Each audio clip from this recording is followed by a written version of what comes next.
Good evening. Welcome to the John Gaunt podcast. I grew up in the 70s, as you probably know, the 1970s. And I'm saying we were happier then than we are now. Am I right or am I wrong? As this video progresses or this podcast progresses, I'm going to try and convince you we had less then, but we had much more. This has all been prompted by this photo that's behind me, and you've seen it on Facebook and on the Twitter and everywhere else today. I wasn't going to do a show. I was too hot. I was too bothered. I thought I won't bother. I thought, I don't want to talk about asylum. I don't want to talk about the boats. I don't want to talk about politics. And then out of the blue, a mate sent me this and said, have you seen this picture, John? And he said, see if you can find yourself. And that green arrow you can see in the background, that was to point out somebody else. It's not me. But see if you can spot me. But that church is St. Nicholas Church in Radford in Coventry, where I was brought up. It's no longer there either. It got demolished. It was only built in the early 60s. It got demolished. It had It had concrete cancer. But tonight, I want to talk to you about it because it's triggered something in me, which I think you might agree with. You might totally disagree with. In the 70s, we had less money, fewer possessions, but we had more discipline. We had more order. We had more sense of community. And this picture of the 8th Scouts, which is what it is, the 8th Cub Unit and the 8th Scouts, run by a man called Eddie Ogle, who was like a father figure to us. Marvellous man. That's him just in the background underneath the cross outside the church. I think we had that discipline. We had that control. We had that spine. We had that collective effort. But have we got that anymore? I don't think we have. So I want your honest answer. Were the 70s, apart from the fashion, better, well, I don't know though, than now? Let's have your views. Or is Gaunty looking through rose-tinted spectacles? I'm going to share my story with you, and then I want to know what you think. If you enjoy what I'm talking about, please feel free to press the like button, the share button. Tell other people about the show. Because look at this photo behind me.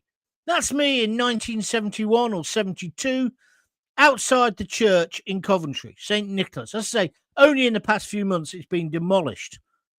Also, my mum's gone now. She died a few months after this, that photo. So the church is gone, my mum's gone, my childhood's gone. But the question is, have we lost even more than that? Did we have something in the 70s? I grew up in a police house. I'll talk to you about that in a moment. We had less money, less stuff, but more discipline, more order, more community spirit. Were we happier then? Today, we've got everything back at our fingertips. Back in the 70s, we had nothing like that. But we had something that money can't buy. And I think we've thrown that away. What do you reckon? Let's get your views. Because that's me in that poster, and I'll give a present or a prize if anyone can spot which one is Gaunty. As I say, it's about 1971-72. I was 11 years old. We're outside St. Nicholas Church with the 8th Cub and Scout group. My dad was a copper. My mum, God rest her soul, was a dinner lady.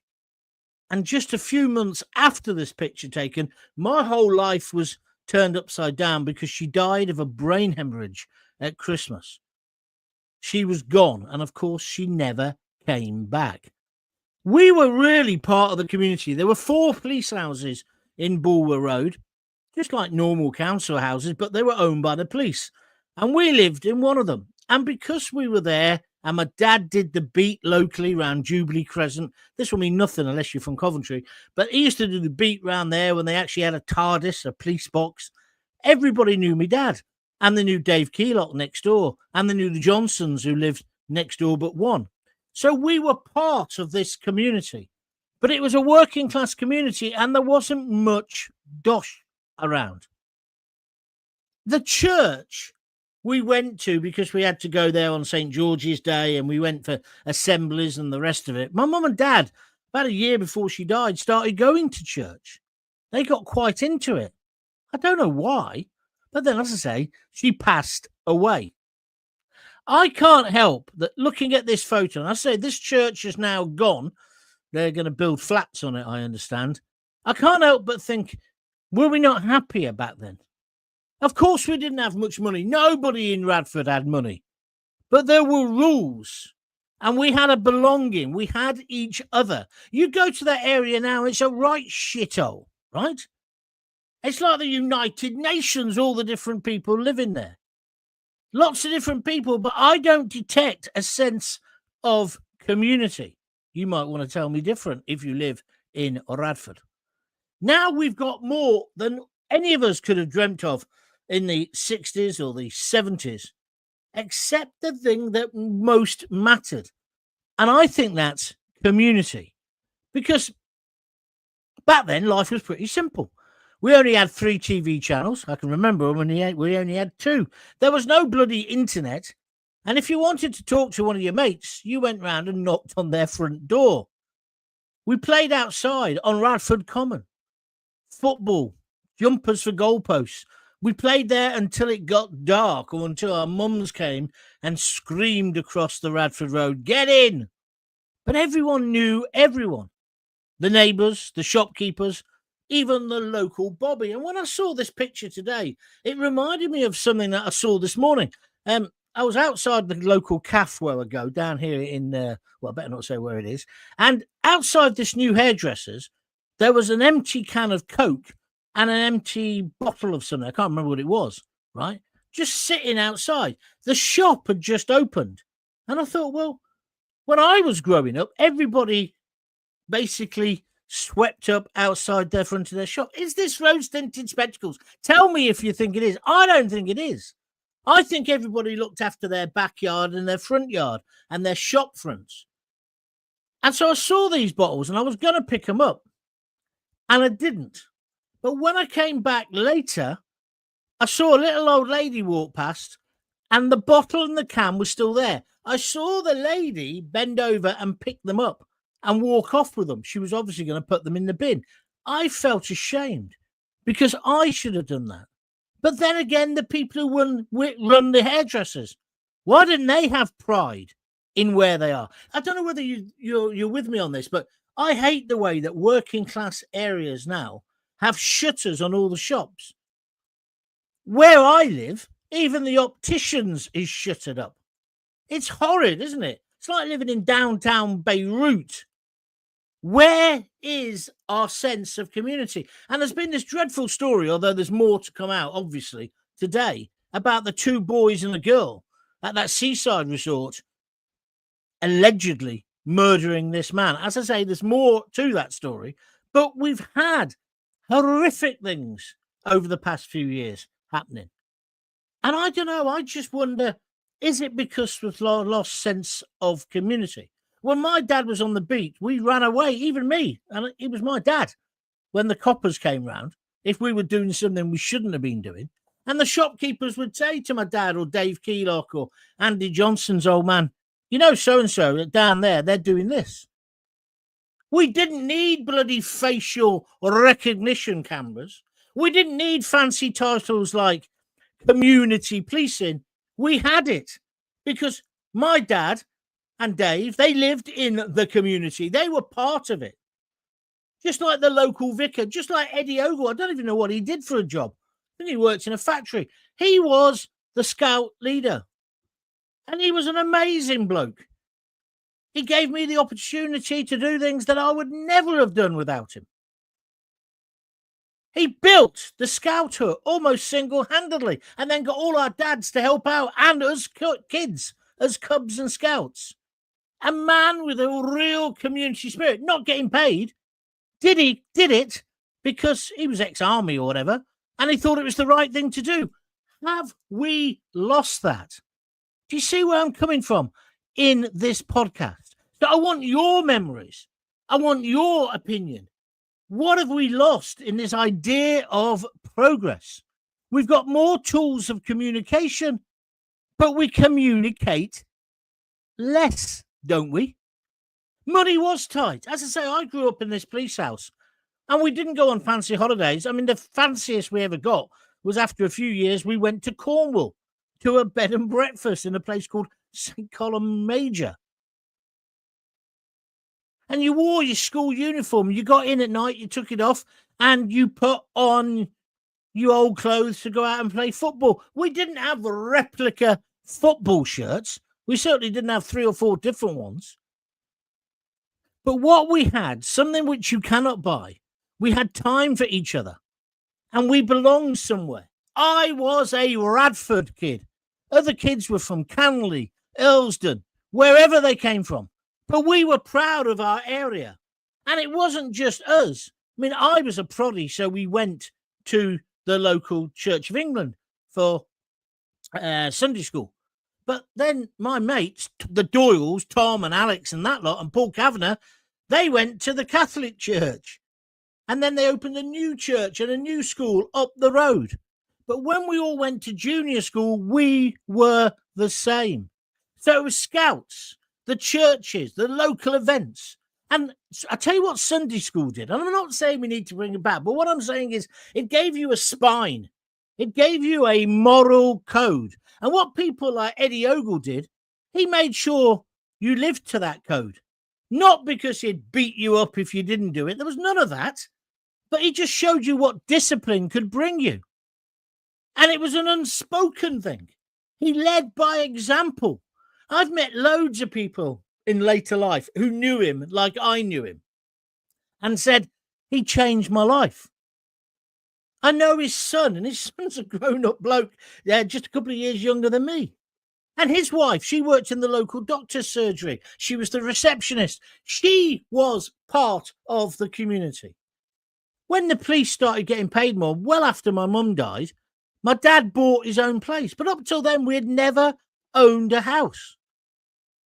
And I wonder about that, whether when all the and I agreed with Maggie Thatcher about the property owning democracy, but when she flogged all the houses and allowed us to buy the houses, and a lot of my mates' parents bought theirs, she didn't then build more social housing, which is why we end up with the problems we've got today. But what it also, and don't get me wrong, if you'd paid rent all those years, why couldn't you own it? I understand that. However, this is where it gets complicated, because that broke some of the ties that bound us. I remember being in the Scouts. We used to play danger ball. Basically, it was like British Bulldog combined with not basketball, but handball. It was rough and it was tough. But you didn't mess about. You played by the rules and you got encouragement when you did something right. You felt a part of something bigger than yourself. So these days, we're all connected online. But how often do we truly connect in person? Again, if you think, oh, Gaunty, you're on a nostalgia trip, well, I'm saddened if you think that, because I definitely don't want this to be a nostalgia trip. We can talk about chopper bikes. We can talk about putting our little things in playing Subbuteo, or putting our little scores to watch the divisions out of what magazine was that, where they gave at the beginning of the football season? It was before Panini Skid stickers and all that. You had all the teams on little tabs and you could move them as the season went on. We could talk about that as well if you want, but I don't want this just to be a nostalgia fest. I want to talk about what we lost. And don't get me wrong, there's plenty that's better now, I guess. Technology, medicine, definitely.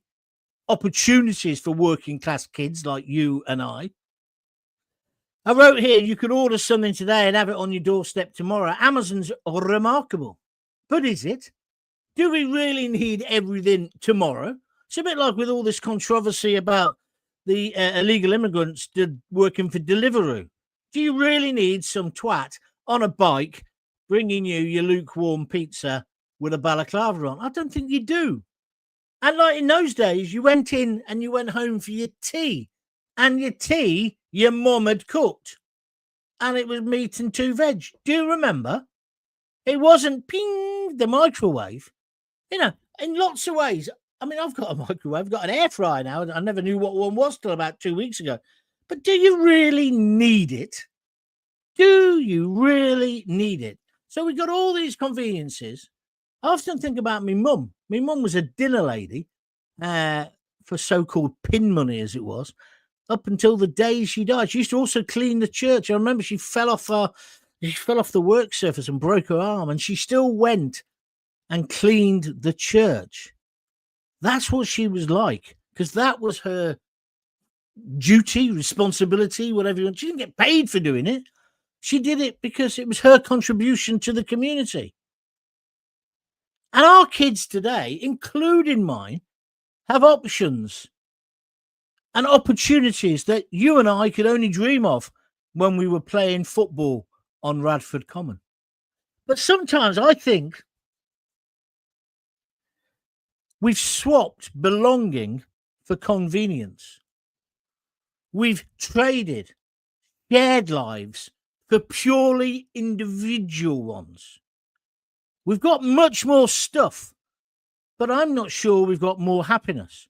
Am I just being a depressive old fart, or am I saying something that actually resonates with you? I know loads of you are reacting, and I'll be with you in a moment. So the big question, were we happier in the 70s? I don't know. We didn't have everything, but we had enough. And we had shared experiences, going out on our bikes in the school summer holidays, scrumping, getting into a few scrapes, doing things we shouldn't have done. But with our mates, we laughed. We knew each other intimately. And life felt, well, full. And is that what's missing now? Even me as a 64-year-old bloke, what is life about? So when I look at myself in that photo, proud as punch and me cub uniform, something like that, I wonder what that young lad, and don't forget, this was just before my mum died, and that was a devastating thing. It's affected my whole life. What would that young Jonathan Gaunt, as I was called, think of the world we've got today? I think he'd probably miss that church and that community and the youth club we used to go to every Friday, run by Tony Oswald, the curate, who's in that picture as well. He'd miss the Scouts, the Cubs. He'd miss seeing the faces he knew on every street around that part of Radford. Bulwer Road, Heathrow Street, was it called Heathrow Street? Foster Road, all those little areas. And maybe, just maybe, I miss that as well. Oh, God, that's almost poetic, Gaunty. Watch yourself. You'll be crying in a minute. What did you think? Do you agree with me? Have we lost? Does this resonate with you? Were we safer? And can we return to that? I'm coming to your comments now. What do you think? We've got more, but I think we've lost loads. I would like your opinion. If you like what I'm saying and you want to support these podcasts, feel free. Press the like button or donate some cash. Just go to www.buymeacoffee.com/John Gaunt. And because it's the 70s, we'll have a cup of camp coffee. Do you remember that? It's got a completely different meaning now. I'm joking, by the way. Or we can have some Watney's Red Barrel. Was it called Watney's Red Barrel? You can buy me a lager, right? It'd be Skoll, wouldn't it? Was it Skoll in those days? I think it was. I don't want Kestrel. That was horrible stuff, wasn't it? Or Breaker. Do you remember cans of Breaker? So we can have a bit of nostalgia. But what I was really just wanted to have the breadth and the time to talk about tonight was what were we like then? What have we lost? And can we get any of that back? Because I just think we're living terribly individualistic lives. And rather than just blaming all the incomers for that, partly that's about us and our attitude. Next week, Gaunty finds God. Let's go to the callers. Lilycat Aldbury says, we had more respect for teachers, parents, and the police. You hit something there straight away. Hit some. You really do. There was an amount of fear. I went to a fierce secondary school, Bluecoat, where Grimes was the headmaster, and he was a bit of a monster, really. He'd always be issuing orders for you to get the cane. He never did it himself because he was a pussy. but he'd get other people to do it for him. And I don't want to come back to beating kids, but perhaps, I mean, there was a teacher, Mr. Pritchard, the geography teacher, he'd shout Gaunt, and next thing you'd know, without him even turning around, he'd throw the board rubber at you and it'd bounce off your head, and you'd end up looking like Dickie Davis on World of Sport with a big white bit down your hair. I still see this guy. I've got tremendous respect for him. Absolutely incredible. I still call him sir. There was another woman, Miss Cherry. She was the history teacher. She was really hard and a brilliant teacher. Brilliant teacher. And when I wrote my first book, I heard this voice, Jonathan Gaunt, and I was back at school, edging me pants. It was Miss Cherry. I said, hello, Miss Cherry. She said, I had to find you. You've done so well. Fancy you writing a book. And then she held my hand and she whispered in my ear and she said, Jonathan, we never knew. Because obviously the book talks about my mum dying and all the rest of it and being in care. It was just a moment. But I know her name's Bridget, but I still called her Miss Cherry. Respect based on discipline. You are right, Lily. That's what we're missing now. In the 70s, in the school holidays, we went out in the morning and we came back just as it was getting dark. Jackie, that was me as well. We were never at home. Parents wouldn't dare let their kids do that these days. I think you're right. But how sad. We used to go out on our bikes, go up to Alsley. There's like a little village near where we live. And we'd go out on our bikes and we'd be gone all day. We didn't vandalise anywhere or got bad, but we might have had a bit of a rook with some of the Kersley boys. They were rough as arse because they were the miners' sons. But they were happy days.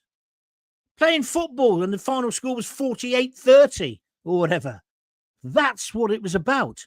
Do you agree with me? Steve Palmer, thank you ever so much. He's just chucked in £4.99, a fiver here on YouTube. He says, Watney's Red Barrel or Party Sevens. You're right, mate. That's what my dad used to have parties and bring that party. I remember when Party Sevens, you suddenly could get a tap to go on the top. He thought it was the height of sophistication. I'm ages with you, John. And my dad worked, mum looked after us, and they could afford a house. What's happened? Now, that's a very good point. Was it the breakdown when women started? Don't get me wrong, I'm all for equality. I've got 2 daughters.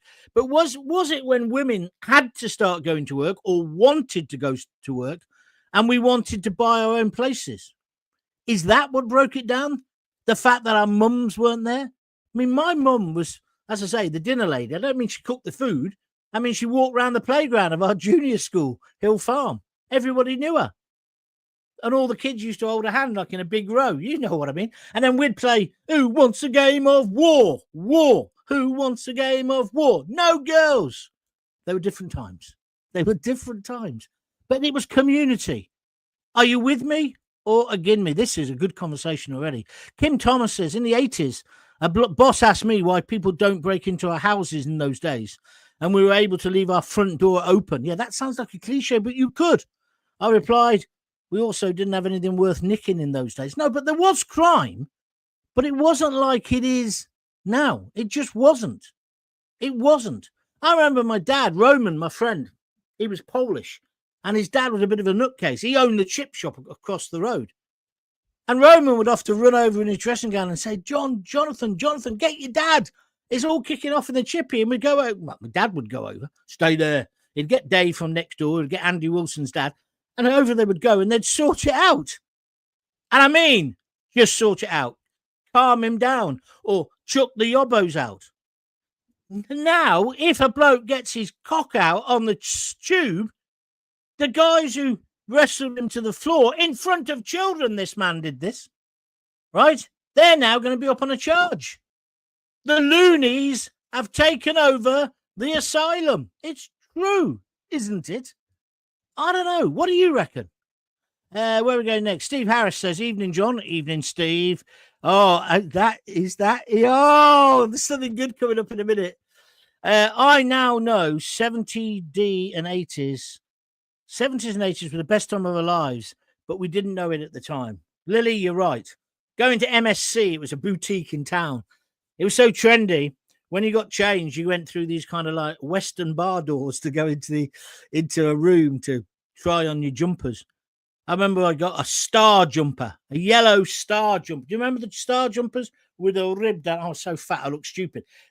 Ribs at the bottom and then 3 stars on it. And you wore it with your Brutus jeans or your Oxford bags or your spoons. Remember spoons? They were before platforms. Now then, we're doing a bit of nostalgia now because I've recognised this next name. Andy Spencer. How are you, pal? How many can you name in that picture, Gaunty? Well, you know what?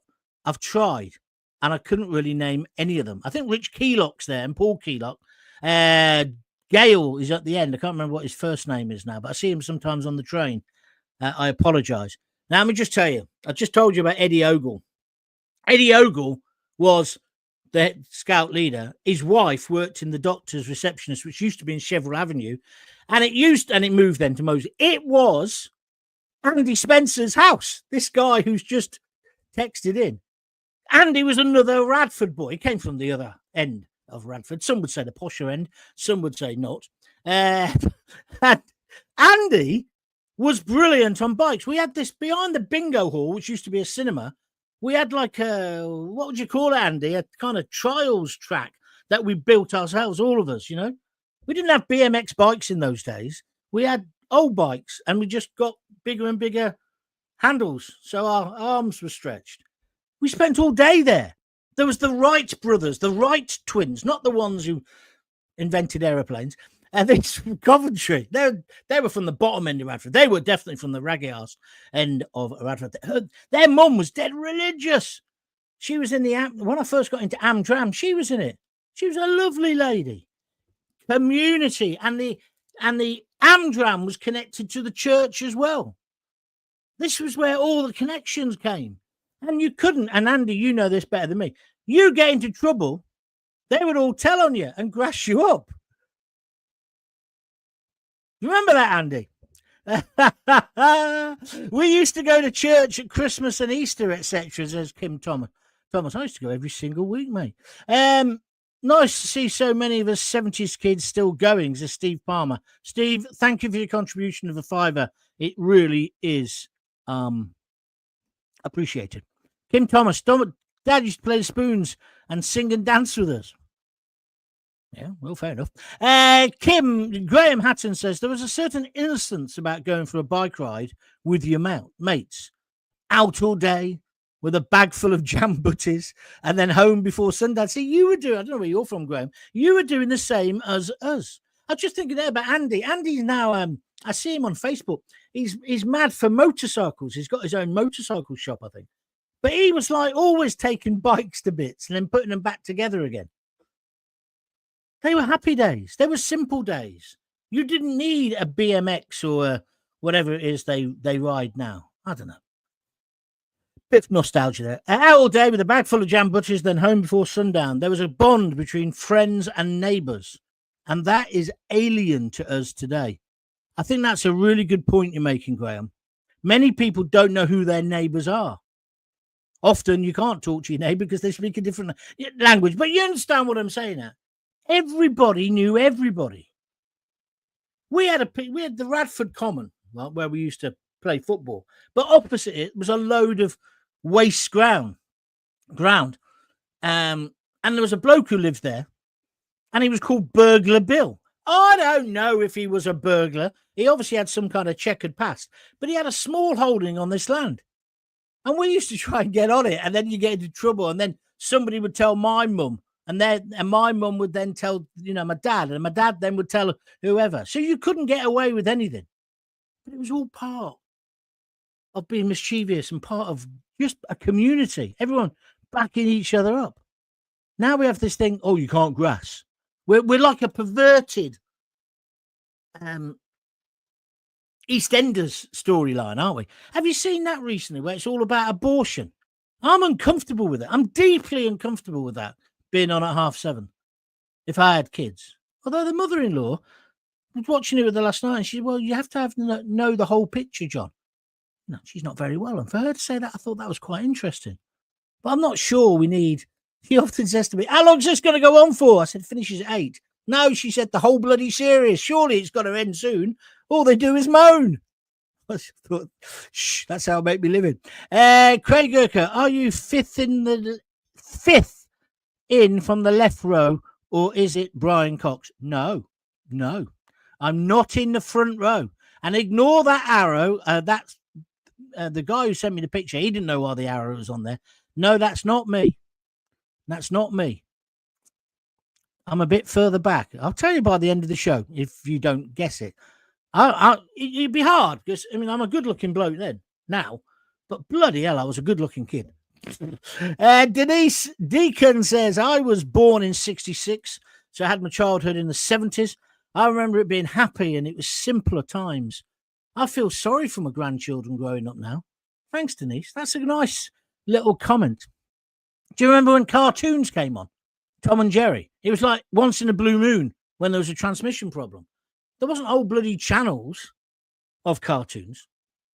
Do you remember when football was only on and most times you couldn't go to see it anyway? So you watch Match of the Day or you watch, what was the one with Greavesy on ITV? Now football's everywhere. Last night I wanted just to catch Coventry City. So I put Sky on and there was about 25 different games you could watch, but they're all shit, including the Coventry game. It meant nothing. It was a kind of version of the League Cup. Is that better? More choices, same stuff, same shit, yeah? It's the same, isn't it? It is the same. You with me or against me? Come on, this is good stuff. This is going better than I thought. So is anybody else going to contribute some cash? Just go to www.buymeacoffee.com/John Gaunt and you can donate anything you want from a $5 upwards, or you can just click the little $ here on YouTube. But don't forget, the best thing you can do for me is to tell other people about this and to subscribe to the John Gaunt YouTube channel. It's free. I know there's the word subscribe, which suggests you got to pay. You don't. The numbers are going through the roof. I'm not yet a super tuber or whatever they call it, YouTuber, but we're getting there. I'm rebuilding my career, one subscriber at a time. We had respect for our elders and the police. We went out to play and we had to be home before the street light. Everyone's had the same experience before the street lights came on, where we were certainly safer back then too. Let me ask you a question about that, Darren. He's on Twitter. Is that true? Are our kids under threat these days? Or have we all got a little bit too wrapping them up in cotton wool? What do you think? I'd like your view. My two little nephews, they're off at the moment on holiday, but just before they went away, they came round and the mother-in-law gave them a couple of quid each and said, go around the sweet shop. And I said, yeah, go around the back entry to get to it. There's a cut through. And there was just this tension for my sister-in-law, which I recognised. She didn't say anything. And I said, yeah, otherwise you can go to the bottom of the street, turn right, go up the hill, and then turn right again. And they both looked at me and said, shut up, you old timer. We'll go through the entry. So I gave them a wink, and that's what they did. But when they came back, they said, oh, yeah, we went down the road. It's great to see that kids have still got independence. But thank God nothing happened to them, imagine, because I've sort of encouraged it. Eddie Lavelle, what we all forget is these so-called immigrants come from living in a shithole, and they make wherever they go a shithole. Yeah, Eddie, perhaps. But, you know, tonight, Eddie, we're trying to lift ourselves above that. I knew people in Radford 40 years ago who made it a shithole as well. And they weren't necessarily, well, they weren't, immigrants. I also remember the first black kids coming to school. I always make the mistake. When I talk about David Lammy, I called him Trevor Lammy. Well, Trevor went to school. He was a brilliant footballer. He lived at the top of Bull Road, which was this huge hill. But when I go back there now, it's hardly a hillock. And Mickey Robinson, oh, man alive, was he a great runner and a great footballer. And Perry Costello, my best ever mate, who now lives in Scotland. Don't think he was ever in the Scouts. He was too much of a scruffy get. If he's watching, he'll be on in a minute. Oh, I'm so glad it's been hot today. And I got a bit down and thought, what shall I do? Let's do something different. And I'm so pleased that Steve sent me that photo. Thank you, Steve. TV, having to get up and turn the dial to find the channel. Yeah, that's the 70s, isn't it? It's also when you got a bit older in the 70s and 80s, almost sitting on top of the telly watching those films on BBC Two and turning the sound down if you heard your mum or your dad coming down the stairs. That was me, it was my dad, because my mum was dead by then. But you know what I'm trying to say? And you know the programs I'm talking about, don't you? Life must be so much easier for kids now. Got the, what do you call it? The doofer in one hand and something in the other hand. Life's easy. They haven't lived, have they? Out in the local park with a football and our bikes until it started getting dark, says Steve Palmer. Everybody having a similar experience to me. Was it better? I love the 70s and 80s. So much fun. I remember being a quivering wreck when phoning a girl to see if she fancied a date. Oh, God, that must have been the late 70s. We didn't have a phone. Oh, then we did get a phone. We got, what do you call it? A party line with the Morgans up the road. So you had to pick the phone up, which was always in the hallway because your mum and dad wanted, well, again, it was my dad, that they wanted to know what you were talking about. And you had to listen to see if they were on the phone. And if they were on the phone, you had to put the phone down again. And that's how we got to know them. I eventually went out with the daughter. I can't remember the daughter's name now. Anyway, I'm, so there's an exchange button. You press the button if it was your turn to use the phone.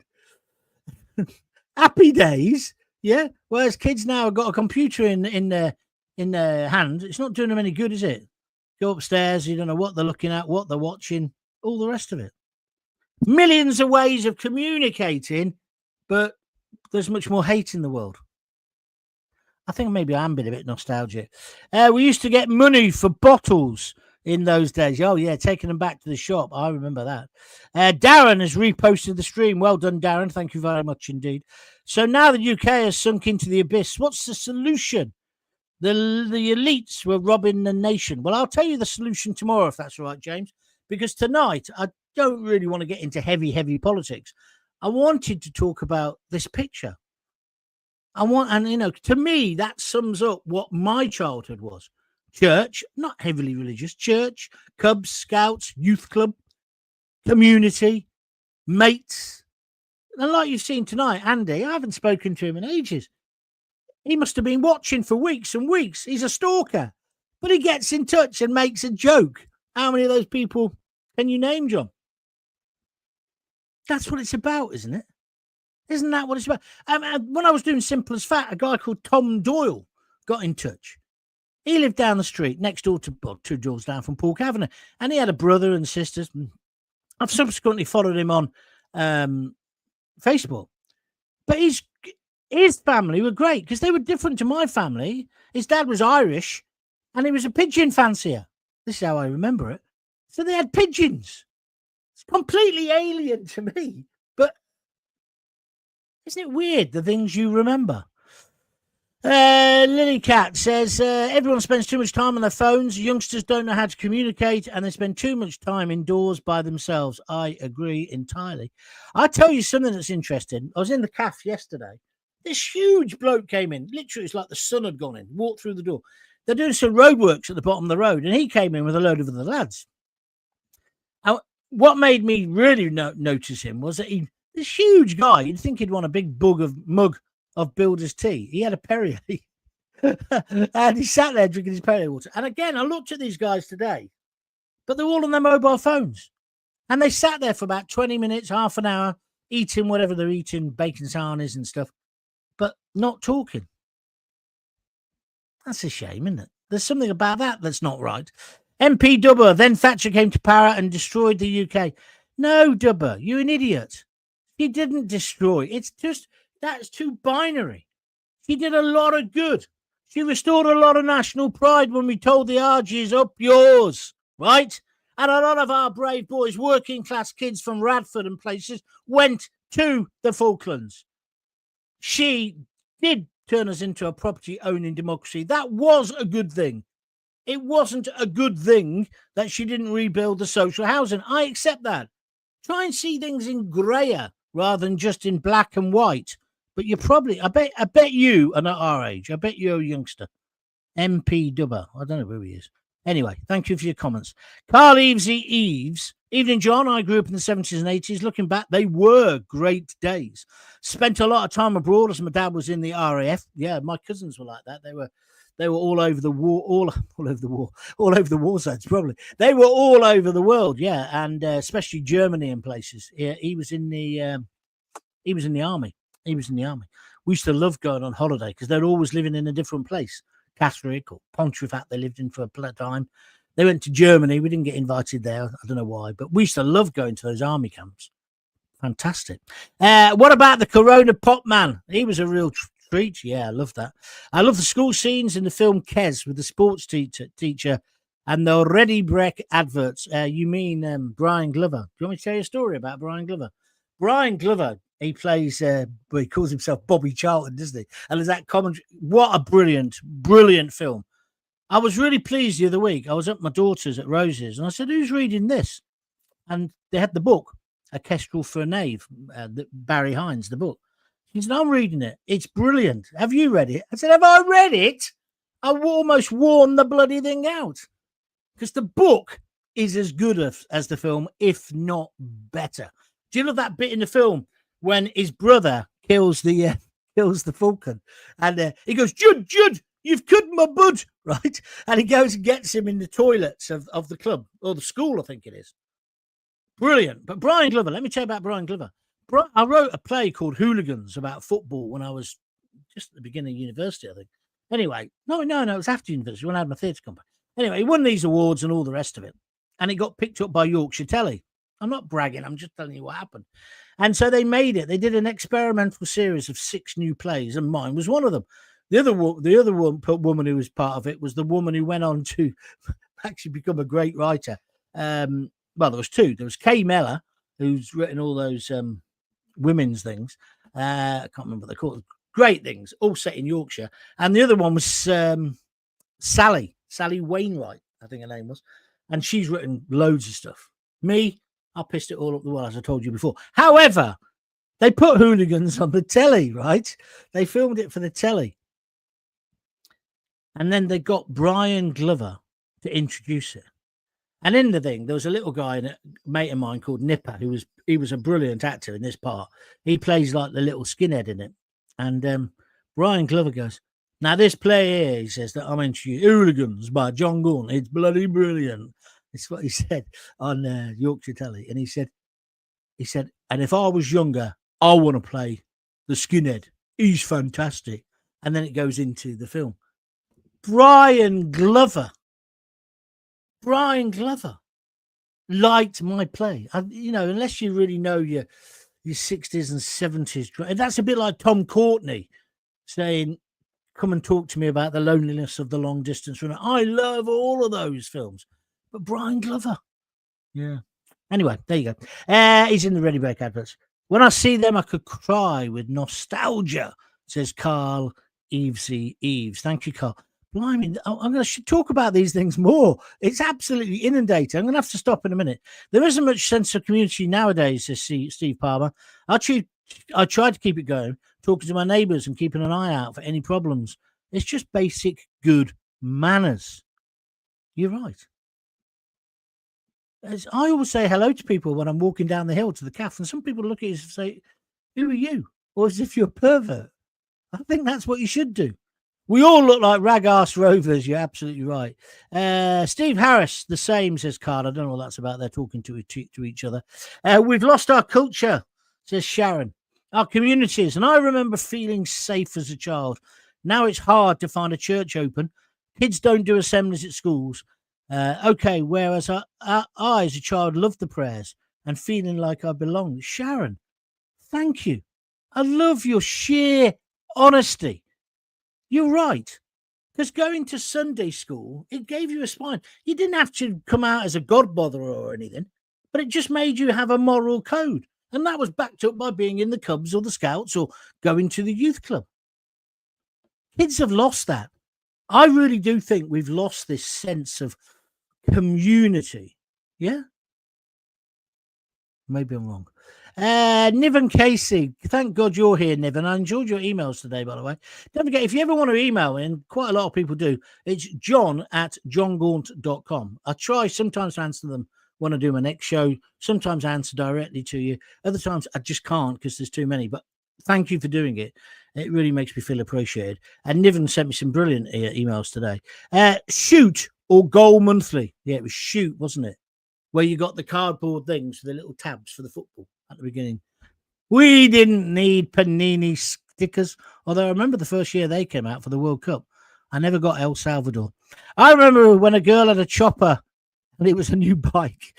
Yeah, don't talk to me about choppers. Don't talk to me. I never got a chopper. My dad bought me a RSA 16. I had to try and convince my mates. No, I didn't want a chopper. Lily says, proper home-cooked food. Yes, well done. I only cook homemade food, says Sharon McGovern. Do you want to marry me? You sound the ideal woman to me, Sharon. But send me your address. I always used to put Arsenal at the bottom of the league ladder tables, regardless of their actual position, says Niven. Yeah, I used to just spit on the Villa. Well, that's what I did. No, I'm joking. But they were great days, weren't they? And there's too much football now. Overkill. Need and want are two different things, says Craig Urquhart. I agree with that. You are absolutely right. How long have we done now? 46 minutes, and you've not even paid. Mick Frinton and C says, buy to let's ruin the community, John. People sold up and moved out, and no one knew their neighbours anymore. Absolutely right. Grenfell Tower was a kind of example of that. They didn't know how many people perished in that dreadful tragedy because a lot of people had sublet the flats out. And that happens all over the country. Yeah, and that's broken down. That has broken down communities. Cameron at 8:30 says we had more freedoms. He also says, he's on YouTube, our streets were far safer too. Yeah, I do wonder, though, if we all just stood up and said, we ain't going on with it. The streets aren't full of paedophiles, are they? Let's be honest about it. Maybe we do overreact. I don't know. But my kids are 30 now, as you know. Oh, by the way, thank you to all the people who saw the pictures of the cake and my girls on Facebook and Twitter and wrote such lovely comments. Thank you so much. And the one or two people who thought you could attack my daughters would be a way of attacking me. You're some sad fucking individuals, you are. You really are. I'm big enough and ugly enough. And I'll say enough to me. Sorry for swearing. I'd say enough off my own back. If you want to have a go at me, have a go at me. Don't do it through my family. Do not do it. Emma Louise Bauer. Evening, John. All right, Emma. Thank you. Nice to see you. Party 5. No, it was a Party 7, Hartley. You don't know what you're talking about. Or maybe the Party 5 was somebody who couldn't afford a Party 7. I don't know. Watney's Red Barrel, Party 7, says Steve Palmer. He donated a £5. Thank you very much indeed. You could get bigger cans of beer back then. Yeah, you could. But I tell you where the big cans, and we were only talking about this the other day. Do you remember Foster's? When Foster's first came out in this country, they were in massive cans. Do you remember? Not like Party 7, but about 2 pints. I know when I was at university, I got some old planks. And there were quite a few planks there. But I got some planks, and I used those empty cans and made bookshelves. I thought I was really, really trendy. I remember scrumping and being scared of the copper when he came along. It was respect for authority, something youngsters don't seem to have these days. Orsley, Cowden Wedge. I love it there. Well, that's where we used to go on our bikes, Emma, when we were kids, before they built that bloody road, through the Wedge for Jaguar. I love Jaguars, as you know, but that was vandalism. Was it Staircase Lane? Places like that. If you don't know Orsley, it's one of the posh areas of Coventry. We used to cycle there, go up from Radford through Kersley, all the rough areas, and then you could get to Orsley. Yeah, long time ago. There was no honour killings, no county lines drugs, no suicide murders in the 60s and 70s. That's true, Mick. There wasn't. Steve Palmer says, we were so sophisticated. Do you remember cheese and pineapple on cocktail sticks? Yeah. Hartley says, talking about the guy in the tube, cock out should get you a knockout. I agree. Those guys should get a medal for what they did. We always sat round coal fire while Auntie Emily played the piano every Friday, all the doors open and all the neighbours popping in and out. See, when you say things like that, though, it makes it sound as if we're all just being nostalgic. But it was like that. At the church hall, we used to have dances every so often. Old fellow, always remember, he had a club foot. So he had one of these shoes that was built up. He was the DJ. He was about 60, right? But he'd come and play all the records and there'd be a few flashing lights. And do you remember when discos, wherever they were, portable discos, the height of sophistication was the oil lamp. Do you remember that? And then it became a smoke machine. But there was always a bird next to the DJ. A girl, sorry. We called them birds in those days. And she would always be wearing a long leather maxi coat. And her hair would be up like that. Do you remember? With hairspray. And she'd work in Tesco's. I know, because I went out with her later. But no, but that's what it was like. And then he would queue up the records with a telephone receiver. Happy days. I won't give it away, Gaunty, by saying that you are to the right of Peter Simpson and in front of my brother Martin. Was that your brother behind me? I thought that was the guy who ran the Venture Scouts. Was he your brother, Andy? Yeah, that's the right picture. Andy's sister. If you want to know who I am, find the vicar who's in a white surplice, Peter Simpson. And to the right or left, depending on which way you're looking at the picture, you'll see little Gaunty. What a cute little kid. What a cute little kid. Thank you, Andy. Thanks for joining in. They stopped the belt and respect went, says Craig. I'm not so sure about that, Craig. The comment about turning the dial to change TV channels brought back a memory for me, John. I was my mum's remote control. She'd be sat virtually on top of the TV and still make me get up to turn it over for her. What about your dad falling in front of the telly, falling asleep watching a war movie on a Sunday afternoon because he had a few bevies at lunchtime down the Railwayman Club or whatever, or the Tam O'Shanter, right? The coachmakers. And then he'd fall asleep. So you think, oh, great, he's asleep. I can put the football on. And you creep up to the telly, turn it, and just before you actually push the button, because remember, telly's got a bit sophisticated, so then they had buttons to push in. But when you push the button, the whole flipping telly shook, and all the ornaments and stuff, and the fruit bowl, and things fell out of the fruit bowl. And then he'd wake up and go, leave that bloody telly alone. When you bring money into the house, you can turn the telly off, telly on. Until then, and then he'd fall asleep again. Happy days, happy days. Most people don't seem to be able to watch TV without a phone on the go. That's true. Don't they call it multitasking? Seasider Mark. Does anybody remember the CB radio? Yeah, that's slightly later for me. It was massive in the 80s, made loads of friends through it. A life before the internet, and I loved it. Yeah, it was after my time as a kid, really. But yeah, didn't Dave Lee Travis make a record about it as well? Yeah, I know lots of people who did it. Good luck to them. ABM Floor Care, Del Boxall, £4.99. He's just whacked in a £5. Thank you, Del. Thank you. All he's done is press the $sign at the bottom of the screen. Lily says, I've really enjoyed this tonight, John. Yeah, I'm enjoying it as well, although I'm sweating buckets. I've got to stop in a minute. Hi, John. We used to get 3 pennies back on our whites lemonade and Corona bottles at the local newsagents until the shopkeeper realised we were doing our own form of recycling from the crates at the back. Yeah. And dandelion and burdock. That's what we used to. Do you remember that? Do you remember drinking that?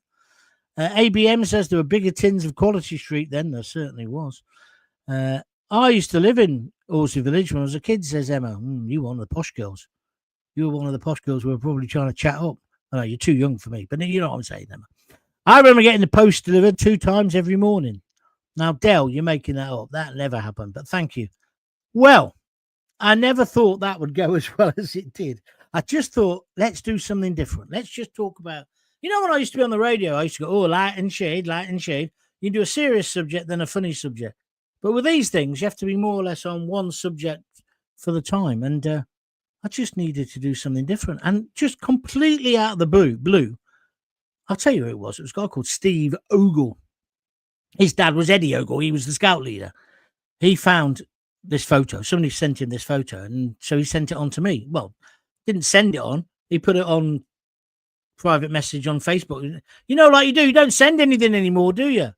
You don't actually say, "Oh, have a look at this," and that's why you can see it's all creased and all the rest of it. But yeah, amazing. My mum's buried at that church. Luckily, they haven't. Well, she's not buried. We had her cremated, but her ashes are there. So I'm glad they haven't ruined that as well. Weird times. But I just wanted to talk about, just things are different. I don't know. So thanks for joining in. I really appreciate it. If you thought it was any good, or if you're listening later, feel free to chuck a fiver or a bit more if you fancy onto www.buymeacoffee.com/John Gaunt, or click on the little thing here on YouTube. But most importantly, subscribe to John Gaunt TV on YouTube, and you will then get all of my notices telling you when I'm doing something, but all the archives there now. And it's huge. There's loads of videos and podcasts for you to look at, listen to, laugh at, get annoyed about, revive dead people. I don't know, whatever you want to do with them. Fantastic show tonight, John. Great memories, says Jackie Ward. And she gives me, as per usual, the 3 love hearts. Thank you very much indeed. I've got to go. Lisa's at work, so I'm making tea. And the old lady will be desperate for it by now. It's not old lady. It's my mother-in-law. Get on with her quite well, actually. So I'm going to go and sort that out, and then I shall be back tomorrow. Yeah, Thursday, 6:30. Oh, I'm also interviewing the guy who wrote the song about Keir Starmer being a winker. You know, the Mud song? He didn't actually write the Mud song, but he adapted it. You know, it'll be lonely this Christmas. I used to love Mud. Do you remember that guy? He had flares, Rob, whatever his name was. And the flares got bigger and bigger until eventually he was wearing a dress, and we didn't suss it. Remember that? And then he became Kylie Minogue's producer and wrote songs for her. You never know, do you?